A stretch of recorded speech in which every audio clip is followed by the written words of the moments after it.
你有没有发现，最近台北的天空有点不一样？那种灰不是雾霾的灰，而像是某种能量在流动。有时候清晨5点，你会看到云层下有一道蓝白色的光，像有人在天空拉开一道帷幕。街上的人都以为是飞机反光，可有些人心里突然一阵发麻。他们不知道，那一刻卯宿星人的信号正悄悄穿过台湾的磁场。这里是意识觉醒，记得按赞、订阅并打开小铃铛，这样您就不会错过我们的新视频。没错，这不是科幻。我今天要说的是正在台湾发生的真实。一批来自卯宿星的星际访客已经定居在我们中间，不是开着 UFO 降落在山顶，也不是在新闻里留下奇怪的影像。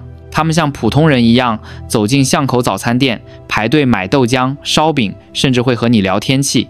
你或许已经遇过他们，只是当时没认出来。他们为什么来？不是为了掠夺，也不是为了传教。他们早就不需要地球的物质。在卯宿星文明里，能量比黄金还纯粹，意识比机器更精准。他们来的原因只有一个：台湾的能量磁场正在吸引暗物质。3年前，他们的能量探测仪在外太空捕捉到异常讯号。地球上有一个小岛的频率在以每月3%的速度持续升高，那个小岛就是台湾。这不是巧合，台湾的地理位置正好处在地球能量网格的心轮。如果地球是一个有意识的生命体，台湾就是它的心跳。卯宿星的科学家早在几十万年前就已经能用意识观测宇宙，他们能在30公里外感知一朵花绽放时释放的喜悦频率，也能通过指尖分辨出土壤里矿物质的情绪。他们说，地球的能量正在躁动，就像一个准备觉醒的生命，而台湾是触发觉醒的按钮。问题在这里，这种暗物质不只是物理概念，它是意识的原材料。它既能滋养灵魂，也能腐蚀心智。当人类的愤怒、焦虑、仇恨累积到一定程度，暗物质就会变成浓雾，让城市变得沉重，让人情冷漠，让希望变得稀薄。你有没有发现，过去几年人们的脾气越来越急，网络上随便一句话都能掀起骂战，捷运上一个插队就能吵成风暴。那不是单纯的社会问题，那是磁场在失衡。卯宿星人说，如果台湾的能量持续下降，整个太平洋的意识层都会被拖入低频震动，地球的觉醒进程会被延后几十年。但他们也看到希望，因为同样的暗物质在高频意识中会变成灵性养分，就像火既能烧毁也能点亮。如果足够多的人觉醒，它会变成光。卯宿星人称台湾为光的漩涡，他们说这里的水晶矿脉、中央山脉的折线结构，还有那条永远不散的黑潮，都构成了一个天然的能量放大器。这也是为什么无论地震、台风、金融风暴怎么来，台湾总能挺过去。不是侥幸，而是频率在守护。但最关键的不是地理，而是人。卯宿星人发现有一群台湾人体内藏着特殊频率，这些人也许是普通上班族，也许是夜市摊贩，但他们的灵魂里有一段被封印的星际记忆。他们能在混乱中保持平静，能在黑暗中感受到微光。有时候他们甚至会做奇怪的梦，梦到蓝色的山丘、透明的城市，或者一座发着光的湖。那不是梦，那是记忆在重启。他们称这些人为频率先行者，他们的觉醒会决定整个地球的能量走向。也许你就是其中之一，因为当你听到这些话时，身体有一瞬间的共鸣，心口微热，手心出汗，那就是灵魂在回应。因为你原本就知道这一切并不陌生。你可能会问，为什么是台湾？为什么不是那些大国，不是那些科技发达、军力强盛的地方？卯宿星人给出的答案只有4个字：频率最纯。在宇宙的能量图谱里，地球的每个区域都有自己的声音。有人类战争的地方，频率嘈杂，像机器的嗡鸣；有宗教信仰的地方，频率庄严，却带着执念的重量。唯独台湾是一种带笑意的光，那是一种明亮却不刺眼的频率，一种经历风雨仍然温柔的力量。卯宿星人说，他们第一次监听到这种能量是在2021年8月。那天，他们的量子感应仪接收到了来自地球的心跳波动信号，并非来自任何卫星，而是来自台南的一个夜晚。那是个普通的夏夜，一位护理师下班回家，在公车上睡着。梦里，他轻声对一个陌生的病人说：“你已经很好了。”那一刻，那句温柔的话穿透了他的梦。成为一道频率脉冲，震荡到宇宙。他们称那为疗愈波。从那天起，卯宿星的中央议会决定派出地球观察团，他们选中的落点就是台湾，不是因为这里富裕，也不是因为这里安稳，而是因为台湾人那种再苦也要活得有尊严的能量，在整个地球都是罕见的。他们说这里的能量像一颗心，即使被风浪拍打，也仍然保持节奏，而心就是宇宙的语言。所以他们来了，不是要拯救，而是要唤醒。卯宿星人发现，在台湾的城市之间，能量流动特别奇特。北部的磁场像脑部频率、思考、分析、创新；中部像喉轮表达、创造、沟通；南部则是心轮慈悲、包容、柔软。他们用能量共振仪实测过，台南清晨5点的空气能让卯宿星的晶体装置自动启动，那种振动频率几乎与他们母星的心脉波相同。他们惊讶地发现，台湾的磁场正在形成一个觉醒之环，北起阳明山，沿着中央山脉延伸至台东，再顺着海底的能量线回到澎湖外海。这条线就像地球的主动脉，暗物质的流向正沿着这条脉络被吸引。如果你懂地理，你会发现那条线经过的地方几乎都是地震频繁带地热活跃区或古庙密集处，那不是巧合，那是能量在呼吸。卯宿星人解释，暗物质其实是意识的养分，但它需要被正确的引导。当人们陷入恐惧，它就变成黑雾；当人们生出感恩，它就变成光尘。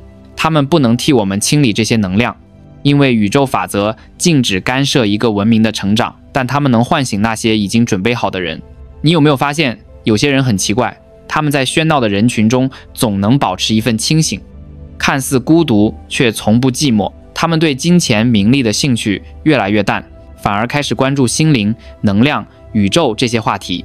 甚至在冥想、梦境或某个不经意的瞬间，他们会感到一种熟悉的召唤，像是谁在轻声说：“你该醒了。”这些人就是卯宿星人口中的频率接收者，他们的灵魂曾经在星际之间游历，可能来自卯宿、天狼之女，甚至猎户星带。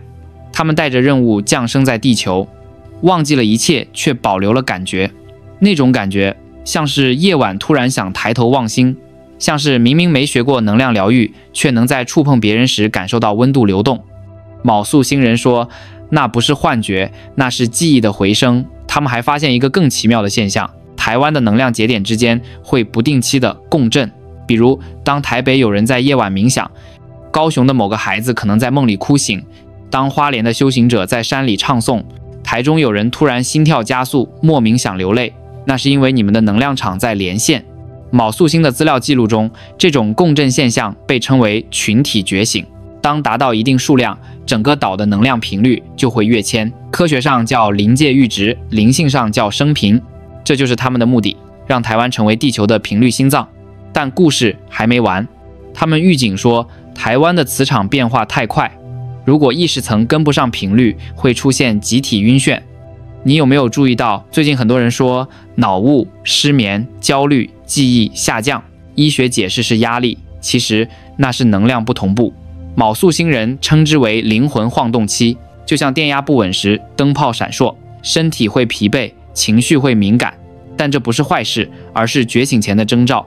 他们提醒，这个阶段最重要的是稳定频率，而台湾有能力做到，因为这座岛的灵魂天生懂得平衡，无论风多大雨多急，总有人微笑着说没关系啦。就是这句话让能量得以平复。卯宿星人说，这种人味的温柔是地球上最强的护盾。卯宿星人说，人类一直误会觉醒这2个字，大家以为那是开悟，是神秘体验，是灵魂出窍，其实不是。真正的觉醒是你能在愤怒时保持温柔，在混乱中不被拉走，在恐惧里还记得我是谁。他们教给台湾人第一个功课叫能量校准，听起来很抽象，但方法简单的惊人。每天早上醒来，不要立刻看手机，闭上眼，想象头顶3厘米处有一个银色的漩涡，深呼吸3次，吸气时想象一束金色的光从天际穿过云层、月亮到达台湾上空，那束光缓缓流进你的头顶，沿着脊椎向下，经过喉咙、心口、丹田，直到脚底。呼气时，想象身体里的焦虑、懊悔、嫉妒全都化成灰尘，从脚底渗入土地，地球会接住它，转化成新的能量。就这么15分钟，你会发现当天的运气都变了，捷运不再塞，同事的语气也变柔，不是外界变了，是你的频率变了。卯宿星人说，这就是能量呼吸法。他们在自己的星球每天用同样的方式维持文明稳定，他们没有法律，没有监狱，所有冲突都通过频率调整化解。听起来像童话，但那是真的科学。意识本身就是能量，当你改变自己的频率，现实就会像投影幕一样跟着改。第二个练习叫念头监测。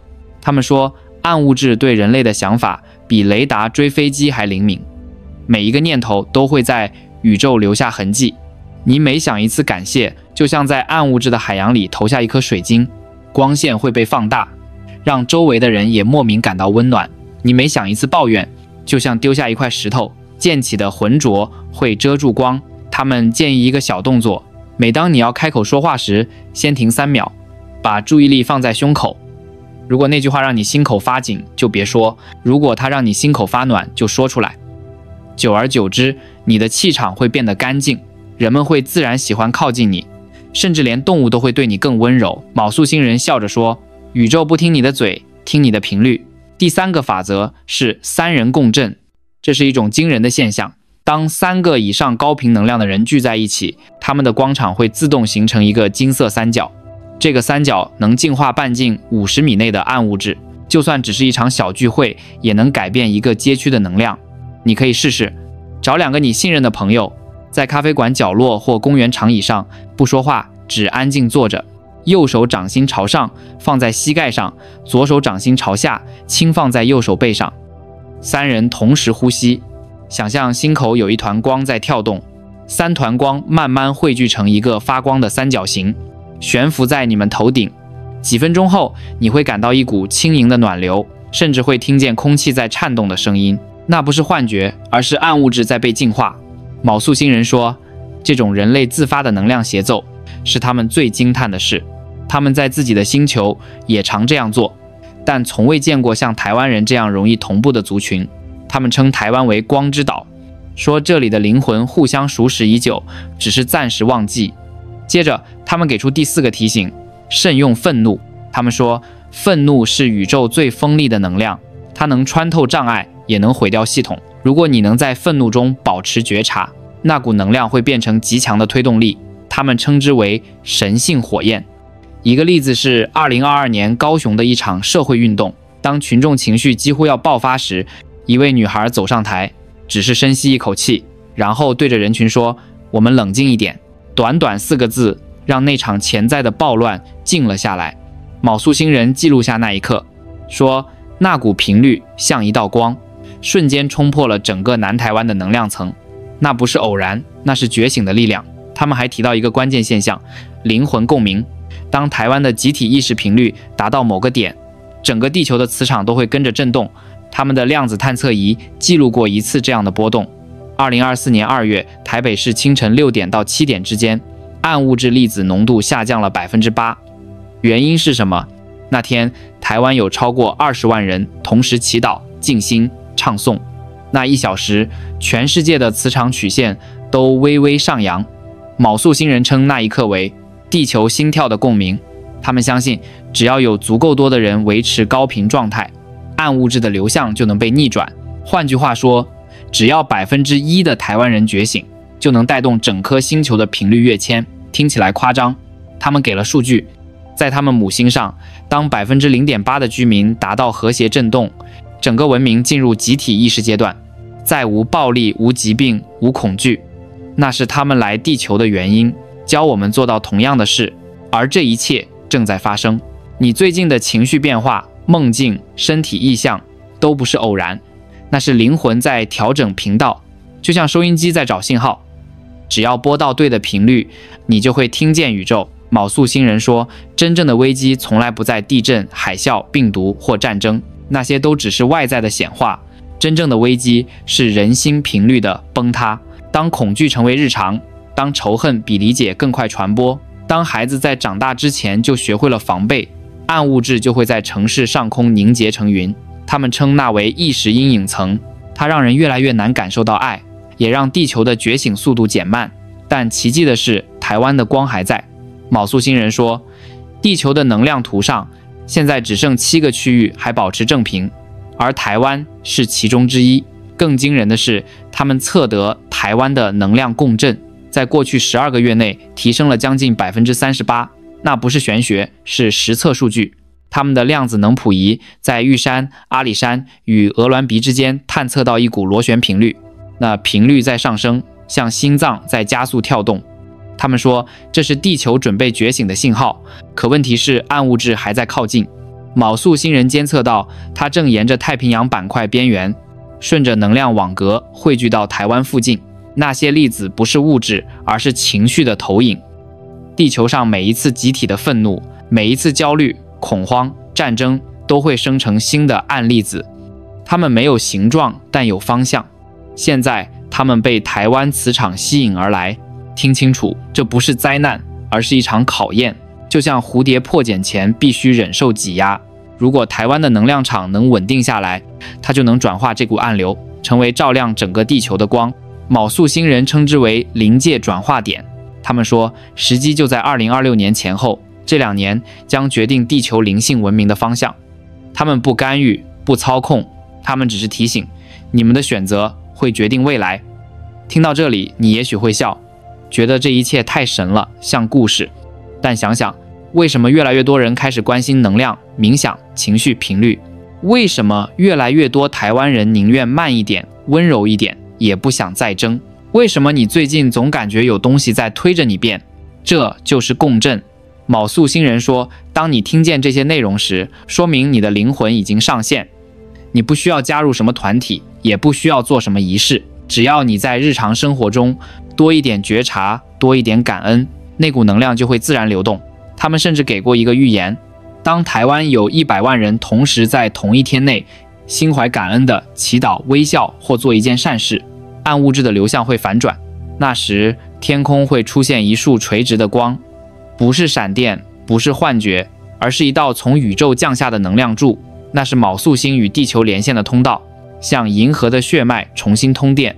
他们说，当那一刻发生，地球的集体意识将提升一个维度，疾病的治愈速度会加快，人类的记忆力、直觉力、同理心都会被放大，世界将不再被恐惧驱动，而是被理解与共鸣连接。那就是第4密度文明的开端。而那道光会从哪里出现？卯宿星人微笑着说，从台湾，不是因为地理中心，而是因为台湾人的心最接近爱。他们说，光从爱中诞生，爱从理解中成长，理解就是你们的超能力。他们留下的最后一句讯息是通过一个高雄的孩子在梦里传达的。那个孩子说，他梦到天上有一群光点在耳边轻轻说，别等救世主，你们就是。卯宿星人说，那孩子的梦是真的，因为每个人都是能量节点。当你笑，当你原谅，当你去拥抱，整个网格就会亮一盏灯。那些灯连在一起，就是台湾的能量心脏。现在问你一个问题，你准备好了吗？当风暴来的时候，你会是恐惧的一部分，还是光的一部分？当他人陷入愤怒，你能不能成为那一个保持温柔的人？当混乱笼罩城市，你愿不愿意在心里默念一句，我选择爱？卯宿星人说，那一刻宇宙会听见。也许你不必全信，也不必急着寻找证据，你只需要从今晚开始，在睡前静坐15分钟，回想今天有没有让你感到温暖的片刻。